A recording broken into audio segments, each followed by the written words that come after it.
Well, hi, everybody. Welcome back to another episode number 76 of the Speed Tips by Bob and Chad. Hi, Chad. How's things going today?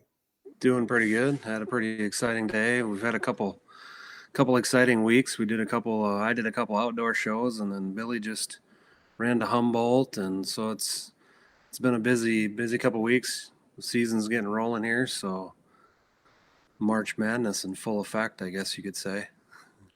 Yeah, I was pretty impressed with how busy we were today. I know Austin was kind of to that point where he was ready to be out of there when I left today. Um, the Frostbusters are a couple weeks away, so hopefully we'll be racing here in Iowa here. I think the 7th and 8th or whatever of April, and so this next or Saturday is of course the 1st of April. So it's getting there close, man. I see they had a ton of race cars at Humboldt last weekend. Man, that's Yeah, that's pretty exciting. looked like a pretty good show. I didn't get to watch a lot of it. We watched some of it, but Billy said it was pretty good. And the one day was a little chilly. He's glad he took his jacket. So Friday there got rained out, so it looked pretty miserable. But Yeah, I see they got rain on Friday. That's the problem this time of the year. That weather thing can be kind of a deal. So that's why I don't traveling to Marshalltown or Boone's not going to be such a big deal for me. But I'm not really sure.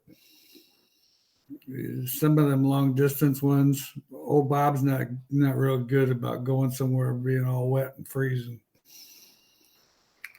James, Chad, you said on a 4 bar car mod, you said the right top bar should be pointed in. About how far in?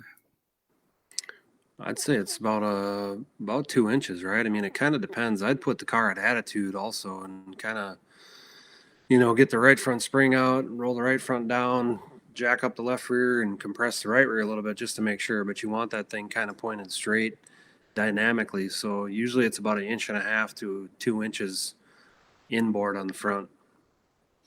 Yeah, that looks like that's about where we see most of them at the bottom. Bottom one's in about an inch, and the top one's in about 2 inches. That seems to be pretty decent. I see the left upper. They're actually towing that out so that it goes straight. I watched a video on that the other day. Somebody was talking about that in some video, and I looked at it. It kind of made sense. So when you're looking at it statically, everything looks like it's towed to the left, but when it goes through its roll, it ends up being relatively straight. Yeah, the biggest thing is dynamically, you need to make sure that your heim joints aren't bound up. So if you're getting a ton of motion on that left rear, you're probably going to have to start them pointed to the left. Yeah. Yeah. Switching from an open motor to a crate motor in IMCA mod. What type of changes should I make to my car setup wise? The biggest thing is you're just going to have to free the car up a little bit. Maybe not run quite as much J bar angle in it. Um, you know, spring wise, you're probably going to be safe. Shock wise, you're going to be pretty much safe.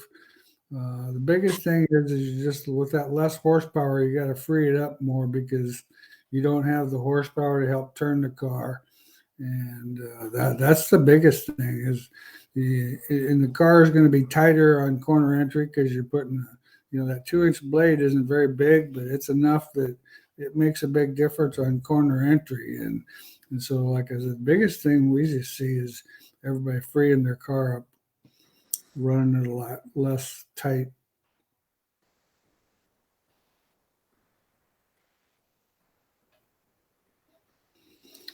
Well, we got some time for some questions. We got 66 people watching this. Um, any other racing go on over the weekend that you know about? I'm not sure. I know the asphalt, the super light stuff, the Cars tour was going on down south, and a lot of that stuff down south is rolling. Nothing's going on up here yet, but They had some super light stuff going on down south there.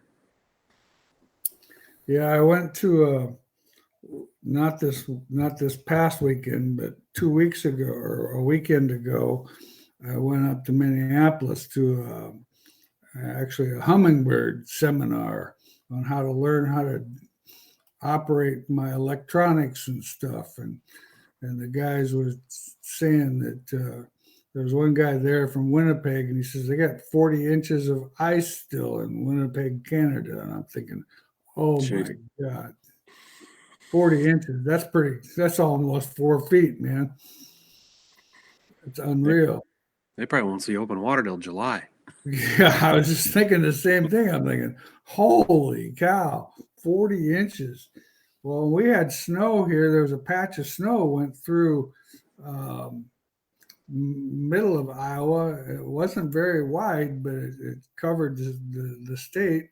So we had 3 inches of snow on Sunday morning. Um, do you recommend any spraying anything on your Heims? What do you Well, recommend? not if I you're always, running Teflon. I Not on always use Teflon. the Triflow on regular Heim joints. Yeah, that stuff works good. Otherwise, Schaefer's has a God dang it, I keep forgetting to look that up. It's Schaefer's Pro Moly Chain Lube, I think it is. It's like a graphite dries.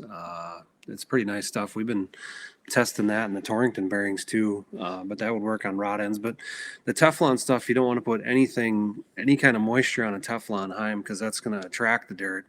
And then when the dirt gets into a Teflon, it wipes the Teflon out, and then the monoball is really loose inside of the race, and that's a huge issue. Them things are going to be bound up really bad. So Teflon, nothing. The other ones, I'd use some sort of a spray lube. Oh, Anthony says Magnolia and the Talladega short track race last weekend. Awesome. Well, that's definitely down south, so that makes sense. What angles should the upper A arms be on a sport mod front to back? Um, well, once again, our right front we would run a half a degree of angle, and on our left front we run about 2 degrees of angle. What that does is that helps when you get in on the brakes. It kind of helps the car stay a little tighter with the type of tire that we've got with that sport mod modified for IMCA. That works pretty good. Matthew, what anti-dive do you prefer? Well, that's exactly what I just said, Matthew. The right front, what I usually do is a half a degree, and then the left front usually about 2 degrees.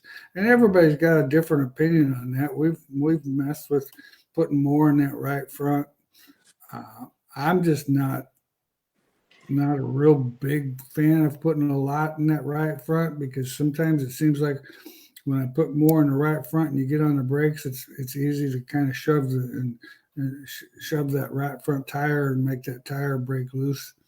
And nowadays, with the amount of traction that we have in the back, it's just so important to keep traction in that front end so that the car turns.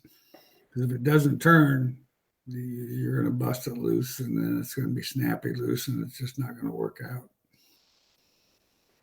Do you ever worry about what hole you're in on the chassis side as long as your bar angles are correct at full droop? Well, I guess as long as your bar angles are correct at full droop, I probably wouldn't be super concerned about it. I mean, that's really what's most important. Biggest thing is a lot of people think that you get a lot of right rear travel, and you actually don't get a lot of right rear travel. If the right rear moves, actually, if the right rear moves an inch, because when the traction comes in, the right rear actually starts to lift up because of the angle in that right upper bar. And so you're not going to see, you know, that's the only downside, um, not having a pull down rig, because the right rear is the one that you can't simulate as well in motion, but it's still, I mean, doing it in dynamic settings the way we're doing it, like Chad said earlier, taking the right front spring out and jacking up the left rear up against the chain, that still gets you pretty close to where you need to be. What grease should you use on the sliders when you rebuild them? So any synthetic wheel bearing grease is fine. On our stuff, we just pack the inner piston full of grease when you rebuild it, and then you always got to make sure that inner piston spins freely. If you tighten that up all the way and that doesn't spin, then when you go in and out, it'll bind and it won't travel freely. So any synthetic wheel bearing grease is fine. Bryce says Chad would love to see a little longer version on the body bolt insert for the folks that double fold their sails and decks, but understand it's not feasible. I am making a note of that right now, and I will put that on Billy's desk tomorrow. That's pretty easy. We can make those longer. And that's just it. We don't know there's a problem unless guys like you tell us there's a problem. Unfortunately, we don't have our own team anymore. So a lot of the products are tested by racers like you, and it takes feedback from you guys to make the product line better. And we rely on you guys, and we really do. We really appreciate it when you guys bring us these things like this, something so simple as, hey, this isn't long enough for a double fold. So memo received. Thank you. Yep. Yeah, that's the thing, nowadays, unless you're out in the field all the time, which, running a business, it's a little hard to stay out in the field all the time. And so you got to rely on the racers to give you good feedback like that. And so it's always great to know. Brandon, IMCA stock car, what's the lightest right front spring you recommend for a 0.4 mile momentum racetrack? I'm not that big on some of those really light springs on those stock cars. I think 900 would be the softest I would run. I would probably still be close to 1,000 for a racetrack like that has a lot of speed to it. I know there's some guys out there that are running some 800-pound stuff. That's pretty soft for a 2,900-pound car. Yeah, I mean, I'd say the problem with that soft stuff is the softer you go, you change your ride height, right? Yep. So unless you can tie down the right front, like we used to do with the shocks and all that stuff, unless you can maintain your ride height, then there really is not a benefit to running the softer spring, wouldn't you say? You're affecting that initial roll center, so you're trying to get the light rate of the spring to induce roll and get the attitude. But at the end of the day, if you can't have that ride height and control that with a chain or a shock, you're defeating the purpose in my book. But yeah, I would agree. I mean, because I know that there's guys like they're trying to go softer, and the problem is softer spring takes away forward traction because we don't have a lot of traction in that rear suspension, and so it just almost. Yeah, you got to be careful on that. 900 would be the softest I would try. Dan says she looks to me like all the towing is on the right front wheel now. Is that true? I don't know. Toe in and out? I'm assuming that is the case. That's my opinion. Is I always toe the right front out. That's where I set my toe out on it. It's harder to do, It's a little bit more of a process to do, but I still tow the right front out. On a GRT USRA B mod, and it's tight entering the corner, what's the best adjustment? Your J bar, if it's tight entering the corner, you gotta. I mean, if it's not getting over on the right front, that's kind of the decision that you got to kind of make on where is it tight at. Most generally, these cars are right rear tight, which means that we tend to like to run a lot of J bar with these small tires, and the problem with that is you get the car so tight that then it gets snappy loose. And the problem is when it snaps loose, then it's hard to get it back. So it goes into a push, and then all of a sudden it snaps loose, and you're hanging the tail, and it makes it, But the J bar would be my first choice of adjustment. I would raise it on the pinion. Maybe lower it on the frame, but I'd probably start with raising it on the pinion. It would be my suggestion.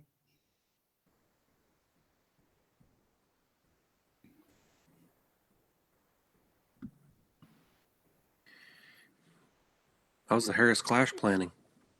Harris Clash is going well. I haven't actually worked on it for a couple of weeks. August 8th won't be long. I mean, like I said, we're into the 1st of April, and so you know how fast all goes.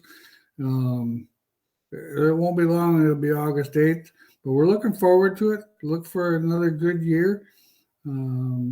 Purse is going to be the same as last year, so they're not changing anything there.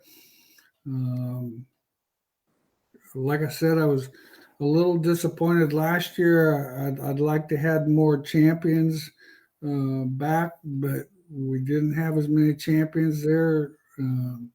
Some of the champions are racing other series and doing other things, and so we're contemplating doing something a little different there, but I haven't really decided on what to do.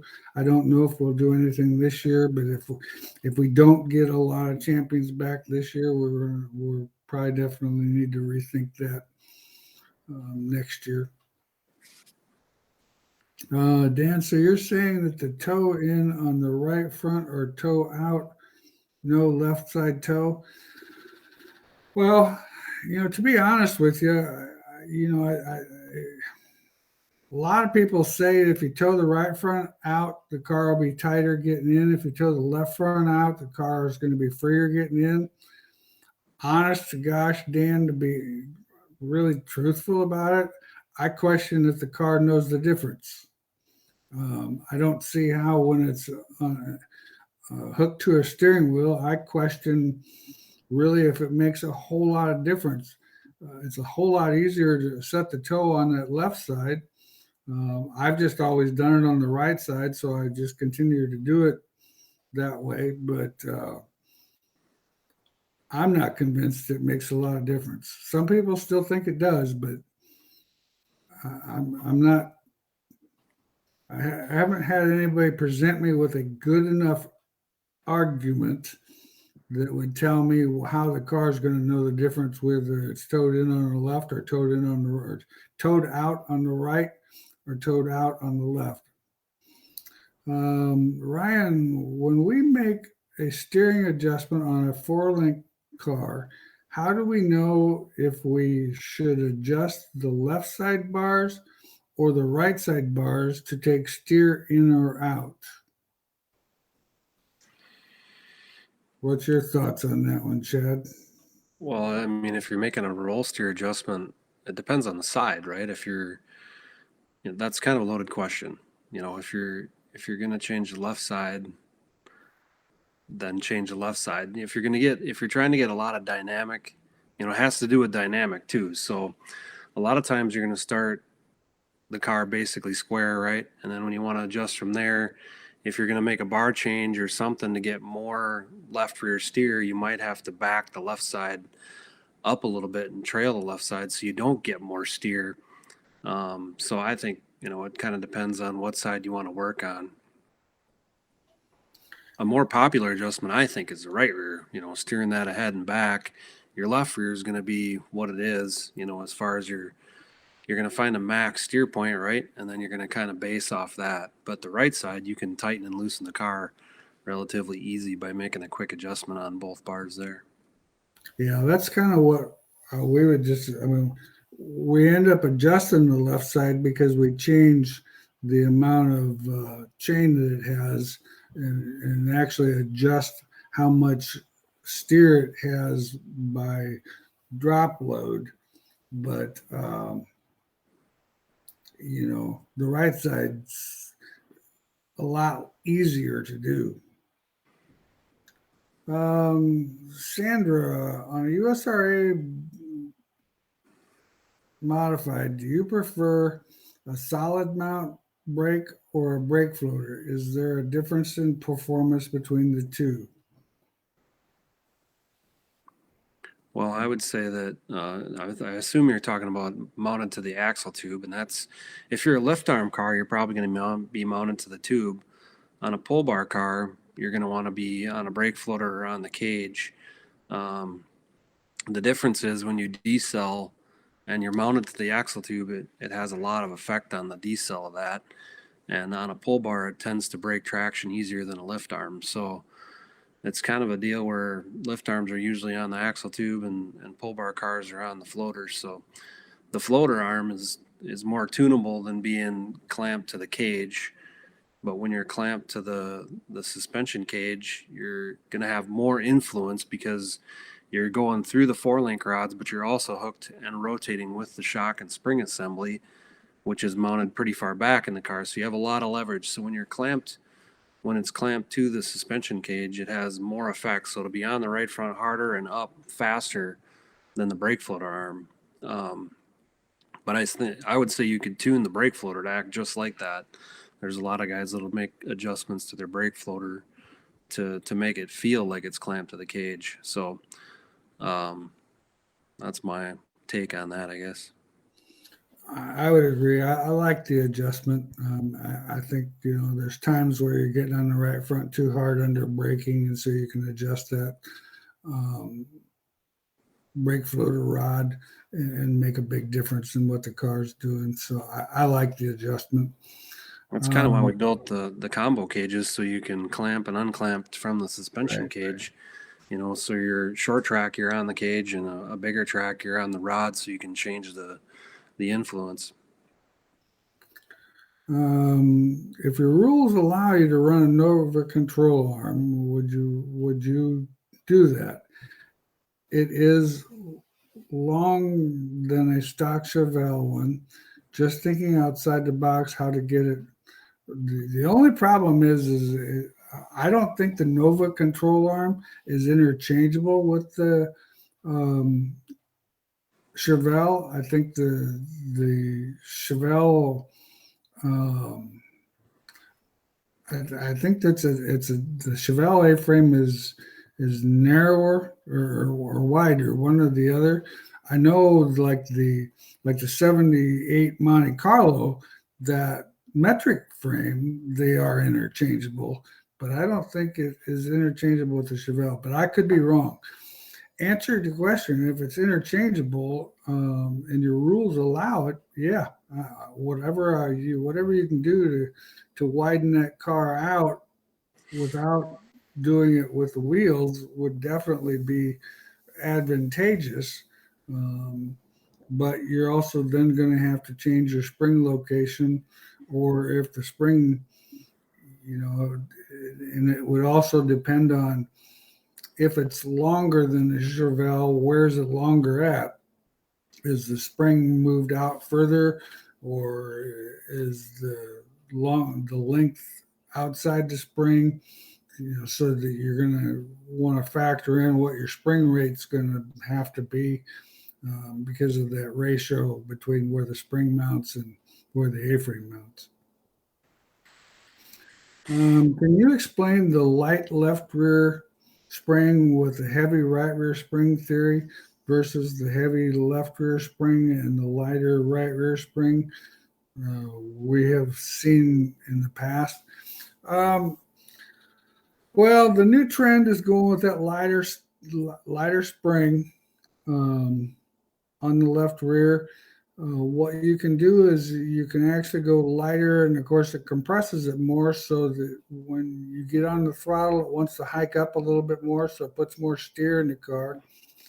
The heavier right rear spring, when we go to that lighter left rear spring and it hikes up more, it actually frees the car up a little bit. So we're actually stiffening the right rear spring to help tighten the car up. The old way of the heavy left rear and the soft right rear, um, that was good at one point in time, but now we're getting to the point where we're getting these cars on the right front so much more than we used to that we have to go stiffer on the right rear because we're going softer on the right front. And that's the biggest reason why. It's just a different philosophy. Now, does the old philosophy still work? I still believe that it does work well in certain situations, but no matter what situation, I still run a little softer left rear than I do a right rear, just because I want more side bite because of our tire, and we're running softer right front springs. And when you go softer on the right front, the car is going to get over on the right front, and if you don't have spring in the right rear, the car is going to roll to the right rear and get tight and lazy and not be responsive enough to pick the car back up and help it turn. Sean, IMCA Sport Mod, tight on entry. Would you be more effective to go to a 550 right front spring or to a 600, go down on the right rear from a 225 to a 200? I don't believe that that would be the case. I still like that softer right front spring and that stiffer right rear. Um, Granted, it's going to be tighter, but that's where I would do a panhard bar adjustment and free the car up with a panhard bar. Maybe move the right rear to the right of the car an eighth to a quarter of an inch to help it be less tight on corner entry. I just think that softer right front spring helps the car get on attitude and helps the car get hiking the left rear and gives more steer to the left rear. So it helps turn the car once you're in the middle of the corner.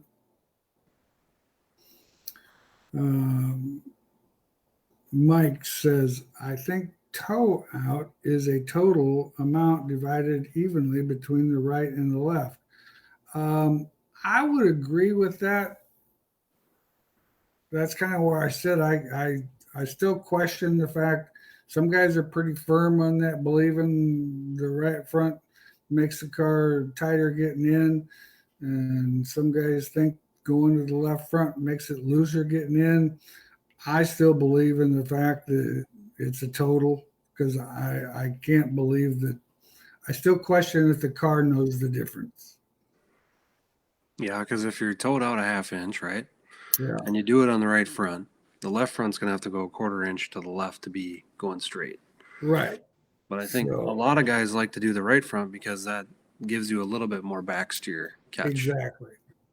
And that's probably the biggest reason. Uh, that's kind of why we always did it that way. And like I said, I've just always done the right front. And even though it's a pain in the butt now with those drop tie rods, because we're getting on the right front so much.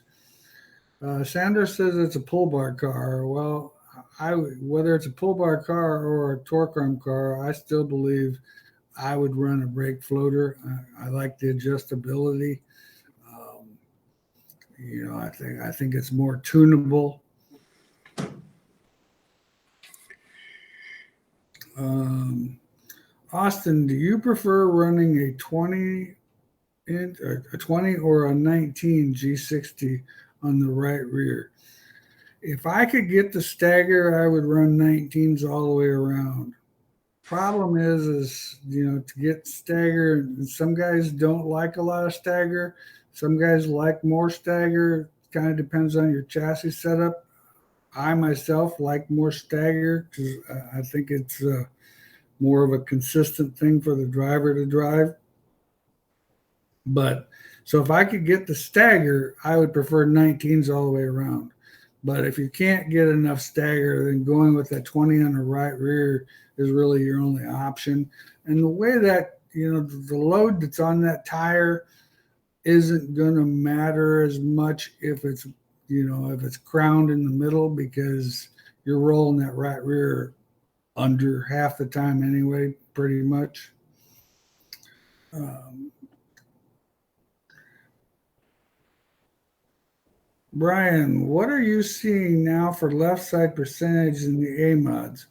For the most part, we're still seeing guys in that 54, 55 range. Um, I haven't seen much of that change because, we're not changing the width of the cars and we're not really changing our tires.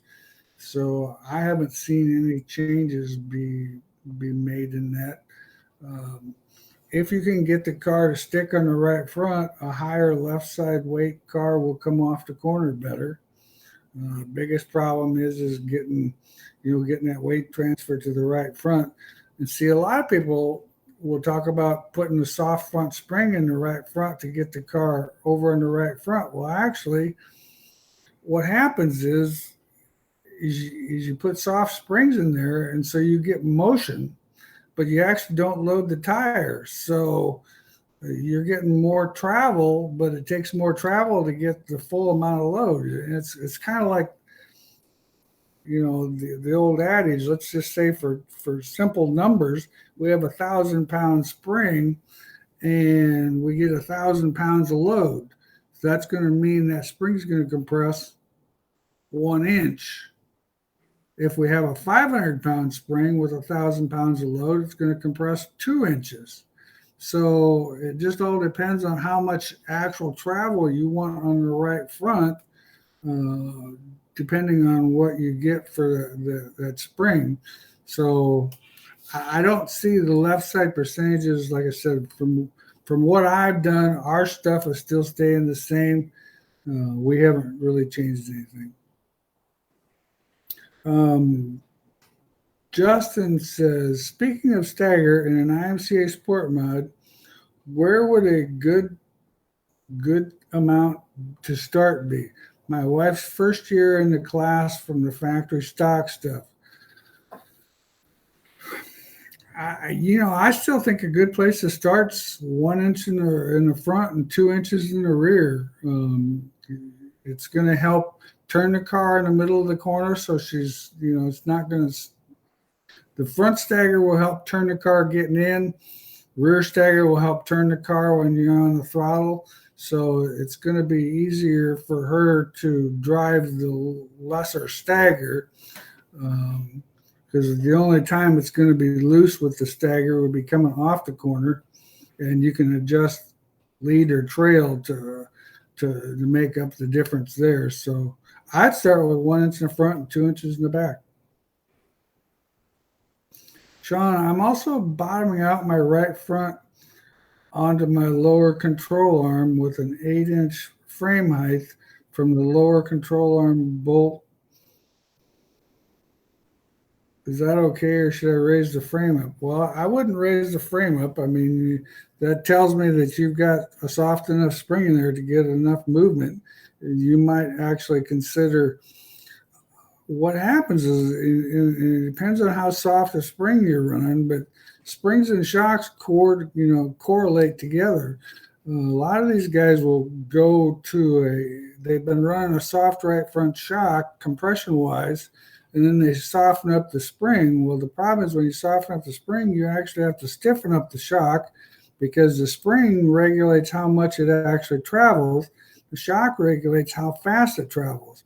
Well, if we're wanting say if we got a 600-pound spring, we need that spring to travel fast. So we go soft on compression Now, if we've got a 400-pound spring, we need that spring to travel slowly so that it doesn't jam the front end into the dirt. And but with your frame heights, I wouldn't go any higher. I wouldn't raise my frame up.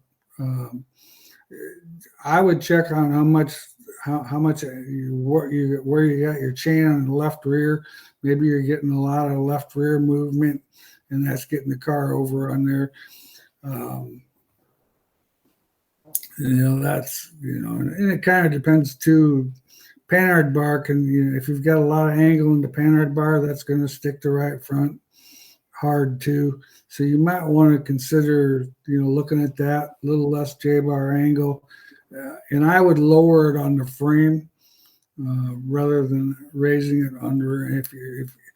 If you're driving the right front into the ground, I would lower my J-bar on the frame side rather than the rear end.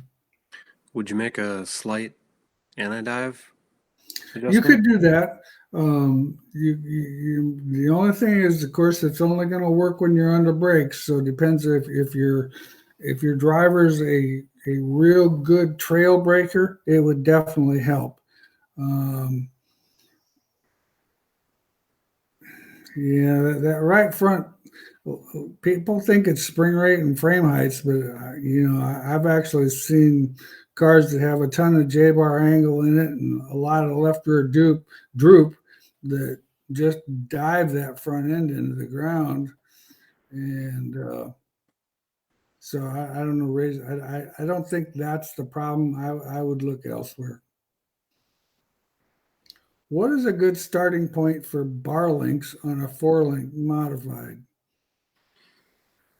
Well, kind of depends on the chassis and depends on your chassis builder, but as a rule of thumb, like our stuff, we've got 16s and 14s on the lowers and 16s on the uppers. A lot of 4-link cars have 17 uppers and 6 and 15-inch lowers.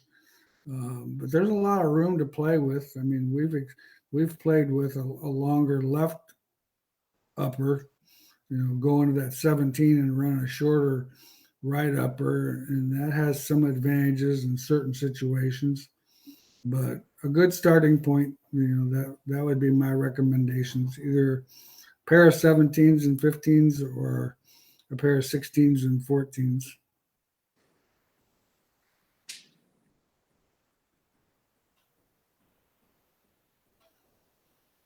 So any new exciting projects you've been working on, Chad? Been too busy to work on any projects?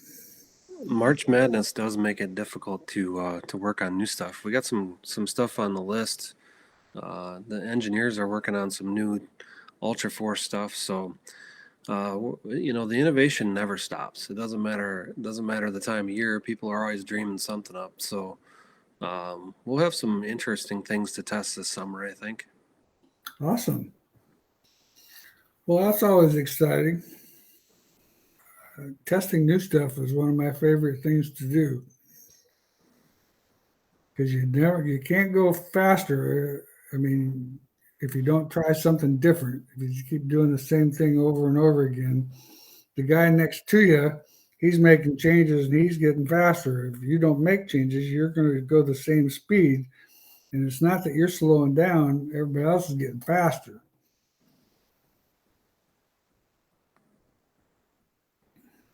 Yeah, that's for sure.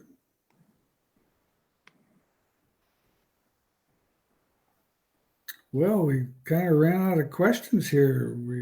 It's kind of been a quieter night tonight.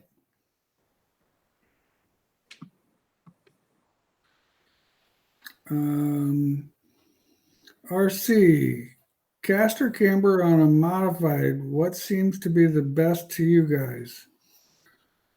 Well, it depends on if you're running the 3-piece spindles.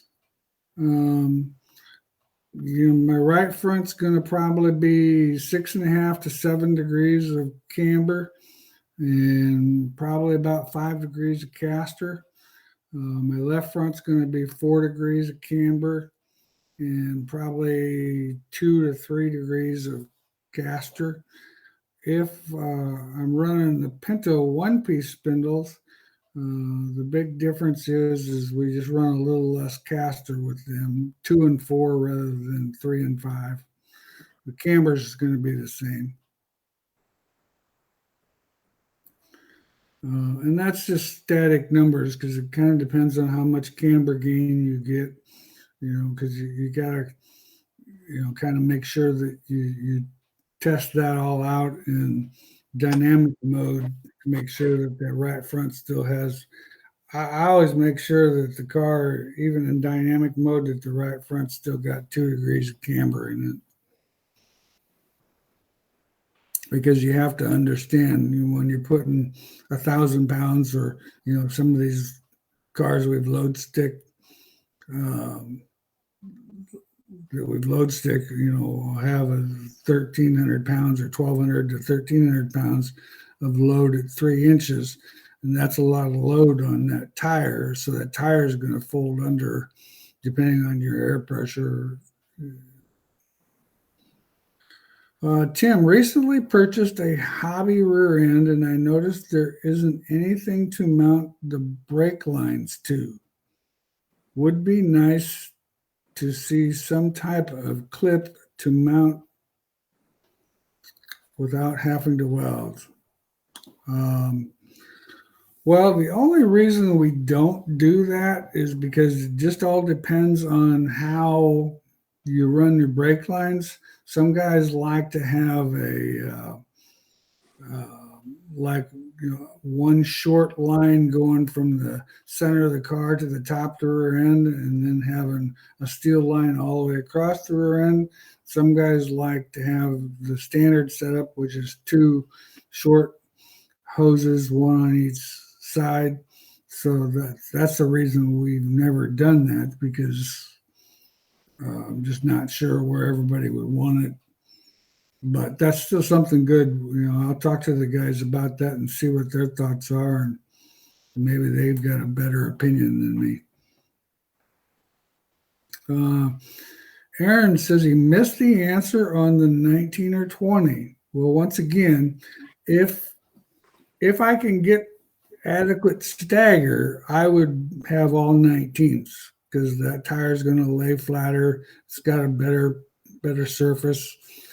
The 20 is going to be your right rear stagger tire, and if you have to go to a 20 on the right rear, that's okay, because once again, that tire rolls under, so having that tire crowned isn't going to be as important on the right rear as it would be on the right front.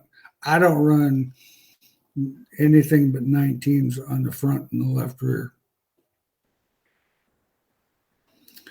John says, and Bryce actually answered my question too.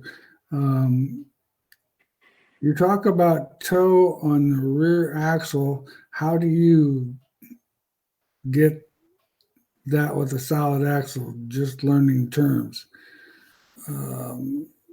Well, we were talking about toe on the bars, not the actual axle itself. Right. The trailing arms or the control arms or the bars on a 4-link car, you've got 4 of them, of course.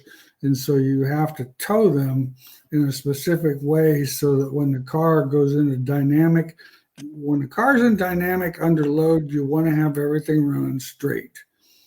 That's going to give you the best. Go ahead.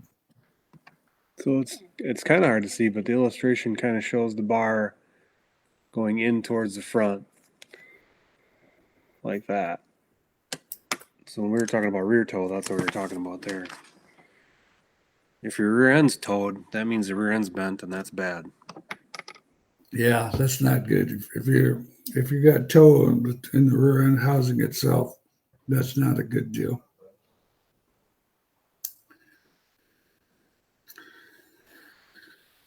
Hi, Josh.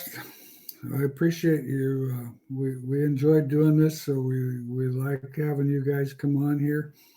On a sport mod, what do you still consider your starting point for chain slack at ride height? Very generic question, but do you generally leave it alone unless the track is super slick, smooth and slick? Um, no, I'm assuming you're talking about the right rear chain, but we'll cover both of them. The right rear chain, I set the right rear chain so that there's still, just, man, a quarter of a turn of load in that spring, just so that that spring is not free in there. So then Hanging. when you set it down, you're going to have slack in that chain. The left rear, of course, is going to all depend on how much, you know, um, roll stir you want in the car and how much droop you want in the car.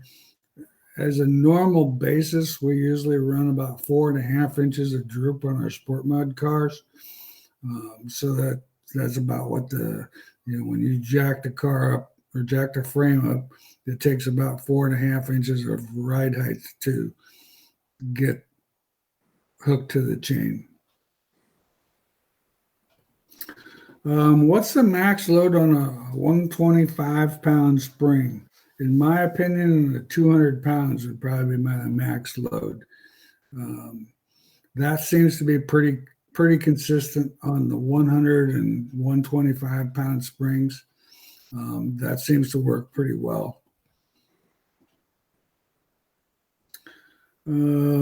Jim, working with a very limited budget, if you could buy only one tool to help with your setting up your car, what would it be? Scales, etc. My personal opinion, of course, is a set of scales. There's a lot of neat tools that work really well, but I think the scales almost are the most essential tool to have to get a balance.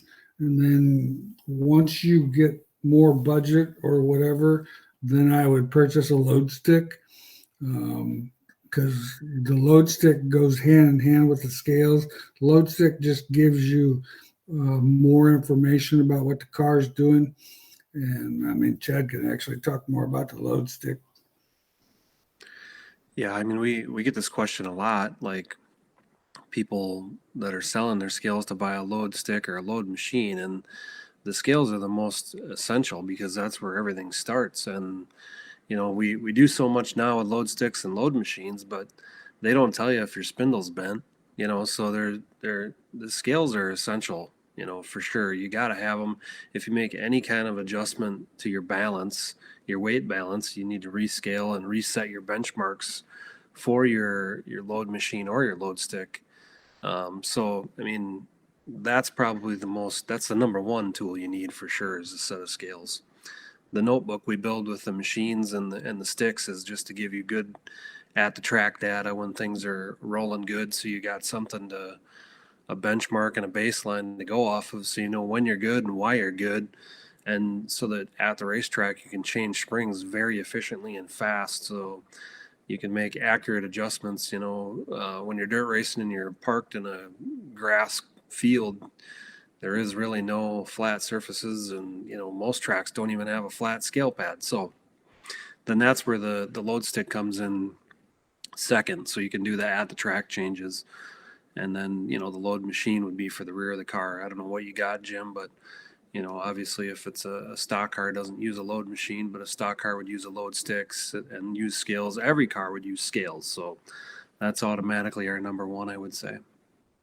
Yeah, whether you got a hobby stock or street stock or whatever, still having a set of scales is your baseline, and then going from there.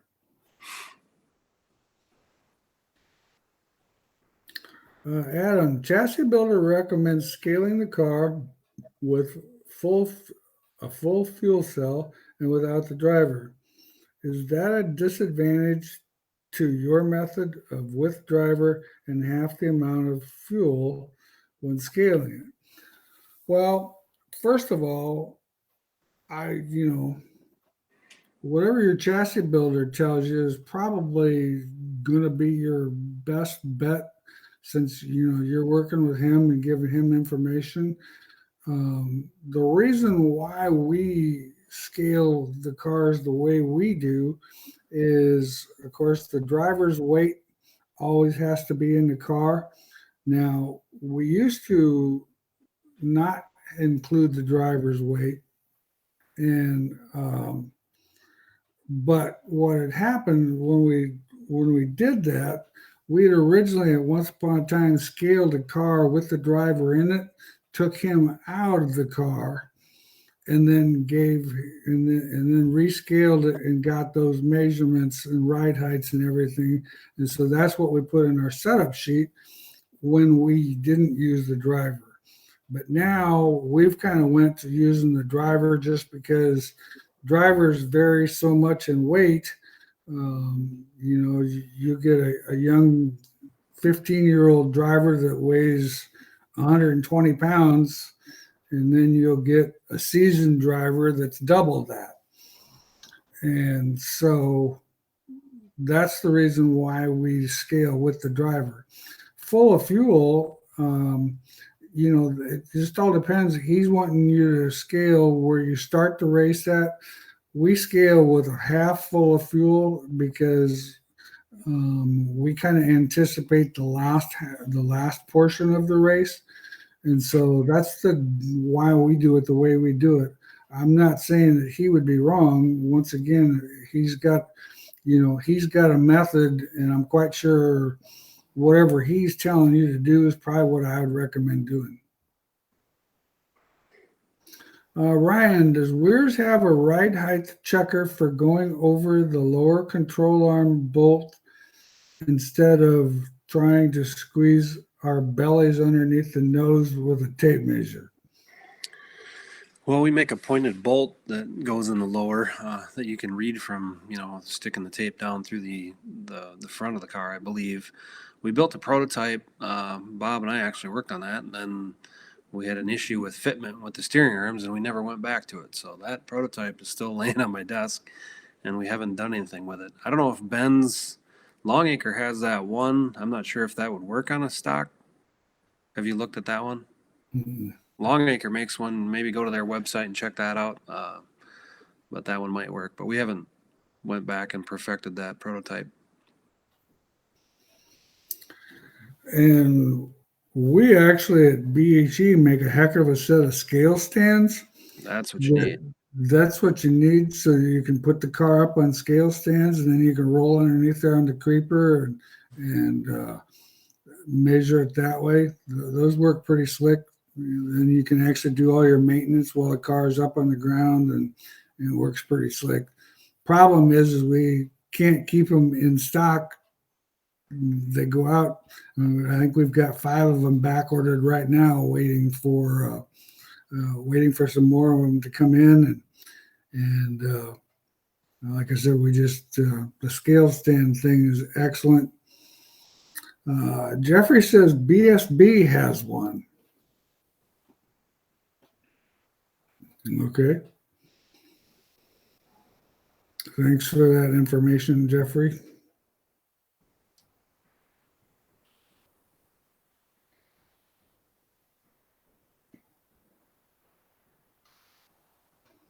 Watch any of the college basketball games or anything, Chad? Well, we had it on a little bit in the booth there in the last 2 weekends in the sports shows. I don't know. I don't get into the stick and balls too much, but some of them games were pretty exciting. Yeah, I don't. On a regular basis, I don't watch them much. I went to a Iowa State girls game this year with my son and granddaughter, and I had a good time with that. That was a lot of fun. And of course, our Iowa Hawkeyes made the Final Four. They defeated Louisville. So it's the first time they've made the Final Four since 1993. So that's been exciting. So I watched a couple girls' games this weekend. Cool. When's the next show? Our next show will be, this is the 27th, so the 10th. Hopefully, if the weather's good, we'll be able to talk about the Frostbusters at Boone and Marshalltown on our next show. Exciting. Yeah, that'll be exciting. I'm looking forward to that. I'm ready to go racing, man. I've been talking racing for all winter now, and it's time to. We made it through the chassis schools, and that's something too. I want to remind everybody: if you miss the chassis schools, you can still go online and purchase one of those schools, and it gives you 24/7 access, 365 days to that school, and you can watch it and watch it and watch it and rewatch it or whatever you want to do. Just go to racetechinfo.tv, and that school is still available. We had, the schools this year were really good. We had good crowds, and they went really well, and I was very pleased with the interaction that we had this year. Everybody seemed to be more pumped up about going racing, and so that was pretty exciting. So now we just need to go racing and see how all that worked out. It won't be long. No, it won't be long. Won't be long at all. Got a new trolling motor on my boat, so I got to go out and get that all tuned in. I was going to go out, stick it in the water this weekend, but I decided against that. I want to wait till it's a little warmer. Maybe next Sunday I'll get that done. Looking forward to that too. I've been going through lures and stuff for the last month, just patiently waiting. Yeah. There's only so much preparation that I can do without getting super bored. Watching fishing videos. Chad, in my car, the cockpit tin close to the center of the sport mod, I'd like to see a Weir's pole bar mount that's threaded.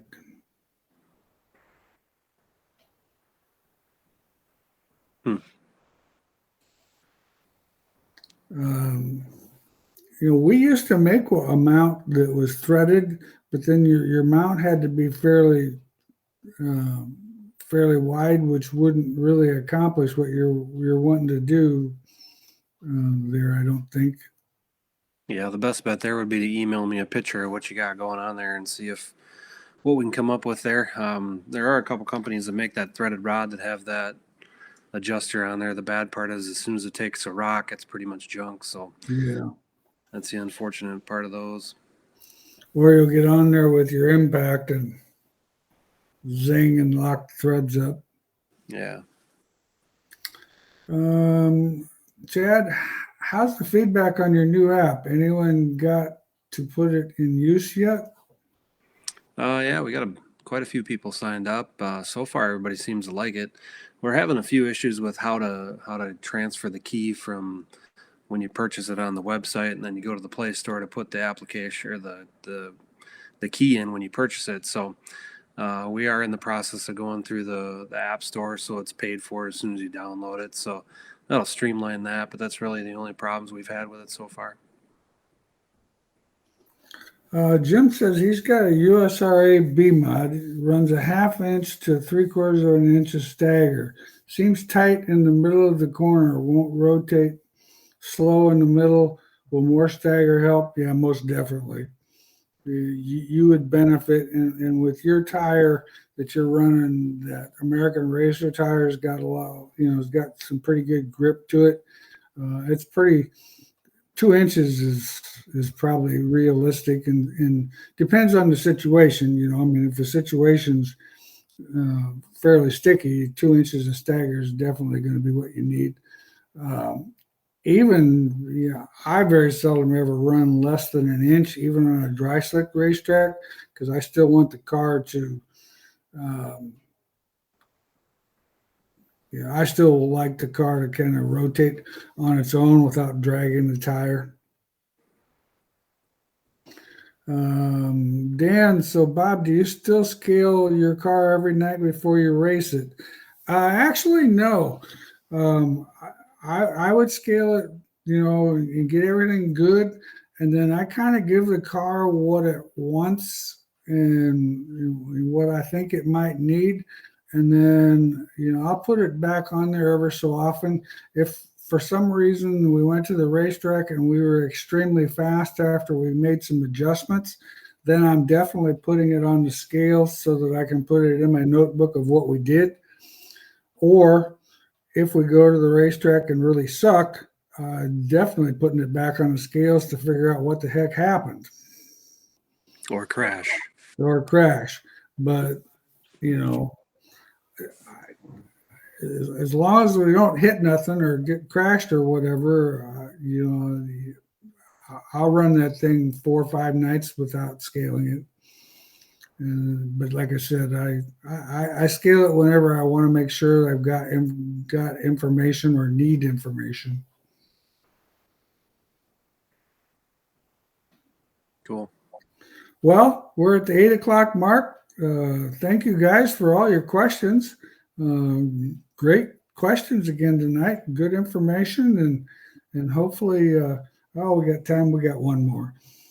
Feel like explaining the spring table you mentioned and the effect of the 11-inch spring with the 13-inch spring? Well, this Chad's got the spring table. I don't know if I got the B-mod one. I do have the B-mod one.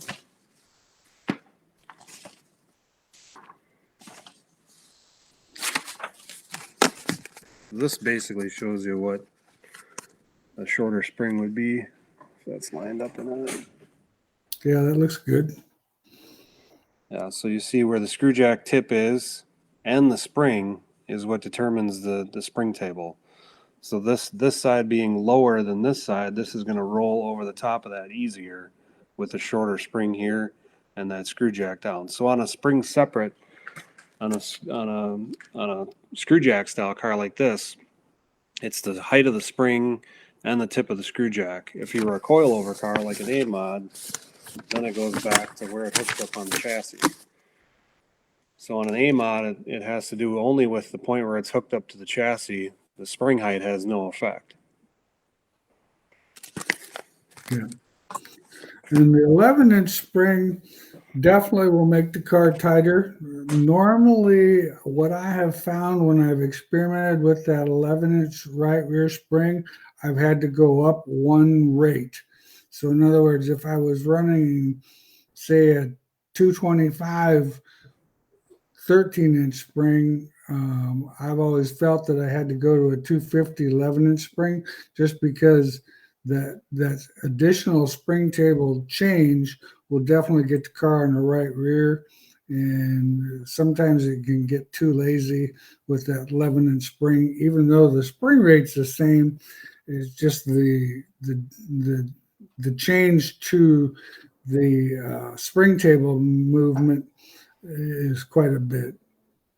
Yeah, we got our 2 new cups will be coming pretty soon. I think one's actually at the plater, and then one should be on the plater in a week or two. But we made some more rear cup with some more drops, so we'll have 1 inch less and 1 inch more drop in the cups, so you can really tune the in between spring heights. And I would prefer going with a drop cup and staying with the 13-inch springs myself, because I don't know, it just seems like with where those 5-inch springs are located on the top of the housing, I don't know, there's something about that 11-inch spring I just haven't. I know some guys are pretty fast with it, but I just never really cared for the consistency. Well, hi, Todd. Glad you were in on tonight. We appreciate it. Once again, thank you guys. We appreciate everybody chiming in here. We had another good time. We'll see everybody on April 10th. Thanks, everybody. Thank you.